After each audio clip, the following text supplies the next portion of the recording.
ka-express, isang malaking balita mula sa Europe ang gumising sa buong tennis world. Ang pride ng Pilipinas, si Alexandra Ayala, ay nagsimula ng kanyang clay court campaign sa isang napakalakas na panalo laban sa hometown favorite na si Julia Grabber sa prestigious na Upper Austria Ladies Linz sa Austria. Sa round of 32 match na ginanap sa indoor clay courts ng Design Center Linz. Ipinakita ni Alex ang kanyang composure, maturity at world-class tennis IQ matapos niyang talunin si Julia sa straight sets na 6-4, 6-3. Isang malaking upset ito sa harap mismo ng Austrian crowd na umaasang mananalo ang kanilang kababayan. Sa halip na ang hometown hero ang magdiwang, isang 20-year-old Pinay ang nagpakita ng dominanting performance at tuluyang nagpasabog ng emosyon sa buong arena. Para kay Alex, ang laban na ito ay higit pa sa simpleng first-round match. Ito ay opisyal na simula ng kanyang clay court season. Isang surface na kilala sa mahabang rallies, tactical patience at mental toughness.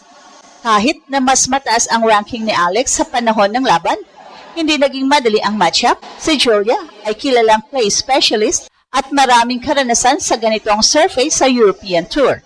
Sa unang set na lang, ramdam na ang tensyon.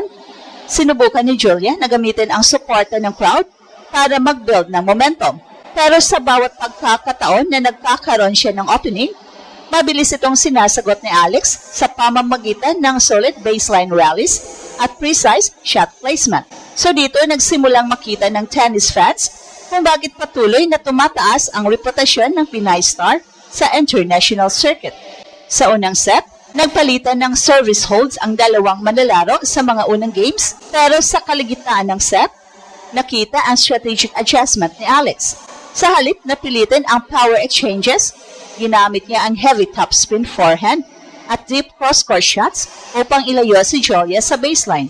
Ang resulta sa strategy na to ay napilitang gumawa ng errors ang Austrian player, habang si Alex naman ay patuloy na nag-control ng tempo ng rally. Sa crucial games ng set, nakakuha si Alex ng break opportunity at hindi niya ito sinayang. Sa pamamagitan ng calm execution at disciplined shot selection, nakuha niya ang 6-4 opening set na siyang nagbigay sa kanya ng psychological advantage laban sa hometown crowd. At pagdating ng second set, mas naging agresibo si Julia dahil alam niyang kailangan niyang habulin ang laban. Pero dito naman, lalong nagpakitang gilas si Alex. Ang pinaka-impressive na aspeto ng kanyang laro sa set na ito ay ang kanyang return game. Sa tuwing nagsiserve si Julia, agad na binabasa ni Alex ang direksyon ng bola at inilagay ito sa mga awkward angles na nagiging dahilan ng defensive shots mula sa Austrian. Sa mga crucial points, ipinakita ni Alex ang kanyang killer instinct sa pamamagitan ng pag-convert ng mahalagang break opportunities. Kahit ilang beses na muntik makabawi si Julia, nananatiling kalmado si Alex at patuloy na naglaro ng disciplined tennis. Sa huli, matapos ang halos isang oras at mahigit 40 minutes, tinapos ni Alex ang match sa score na 6-4, 6-3 upang tuluyang patahimikin ang Austrian crowd. Ang panalong ito ay hindi lamang simpleng first-round victory. Ito ay nagmarka ng ilang mahalagang milestones para kay Alex. Ito ang kanyang unang clay court win ng 2026 season at isang napakalakas na debut sa clay edition ng Linz Tournament. Sa pamamagitan ng tagumpay na ito, umusad siya sa round of 16 ng isang WTA 500 event, isang level ng torneo kung saan ang bawat panalo ay may malaking epekto sa rankings at sa reputasyon ng isang player sa tour. Para sa isang 20-year-old Pinay, ang ganitong performance sa international stage ay malinaw na indikasyon ng kanyang rapid rise sa world tennis. Matapos ang panalo laban kay Julia, agad ding lumabas ang susunod na hamon para kay Alex. Sa round of 16, makakaharap niya ang isa sa pinakamapanganib na player sa draw, ang dating Grand Slam champion na si Jelena Ostapenko. Kilala si Jelena sa kanya explosive power game at aggressive baseline style na nagdala sa kanya sa tagumpay sa French Open noong 2017. Sa Linz draw ngayong taon, kabilang siya sa mga paboritong manalo sa torneo. At para kay Alex, ang laban na ito ay isa sa pinakamalaking test sa kanyang clay court career at isang pagkakataon para ipakita na kaya niya makipagsabayan sa mga Grand Slam champions. Kung susuriin ang kanyang 2026 season bago ang Linz, malinaw na sa breakout phase ang kanyang career. Sunod-sunod na malalaking performances sa iba't ibang tournaments ang nagpatunay na hindi siya simpleng rising prospect, kundi isang player na kayang mag-compete sa elite level.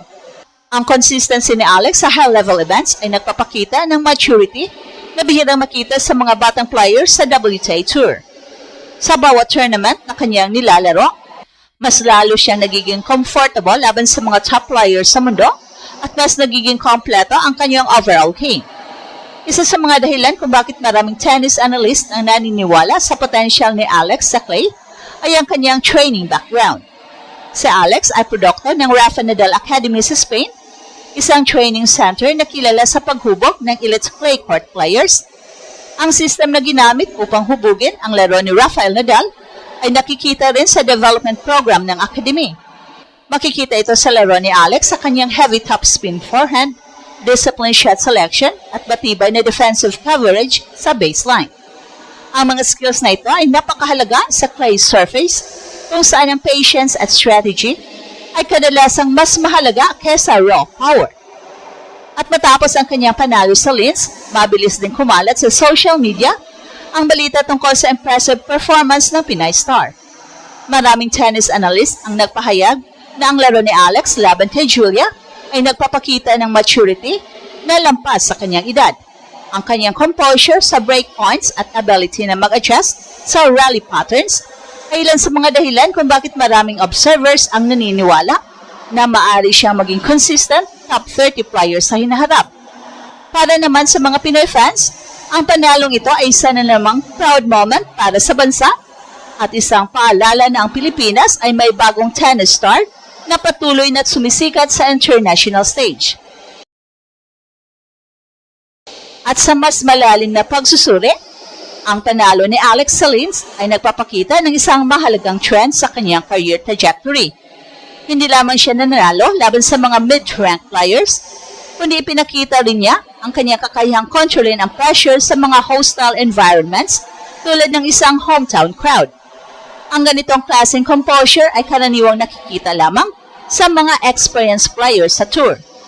At kung magpapatuloy ang ganitong level ng maturity at tactical intelligence sa kanyang laro, may malaking possibility na ang panalo sa Linz ay magiging isa sa mga turning points sa kanyang 2026 season.